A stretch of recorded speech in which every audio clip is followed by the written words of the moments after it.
ఆకాంక్ష ఏదైతే ఉన్నదో సుమారుగా 60 సంవత్సరాల నుండి సీమాంధ్ర దోపిడీ కావచ్చు, సీమాంధ్ర తగకి, సీమాంధ్ర సంబంధించిన మోసానికి గురైనటువంటి తెలంగాణ ప్రజలు ఈరోజు విముక్తి చెందారు.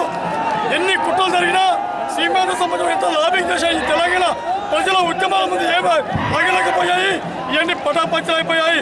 ఈరోజు తెలంగాణ సంబంధించినటువంటి స్వాతంత్ర దినోత్సవాన్ని ఈరోజు తెలంగాణ సంబంధించిన ప్రజలందరూ కూడా ఘనంగా జరుపుకుంటున్నారు. రేపు రాజ్యసభలో బిల్లు పాస్ అయిన తర్వాత వెంటనే రాష్ట్రపతి రాజముద్ర పడిన వెంటనే తెలంగాణ సంబంధించినటువంటి సంపూర్ణ స్వేచ్ఛ లభిస్తుంది.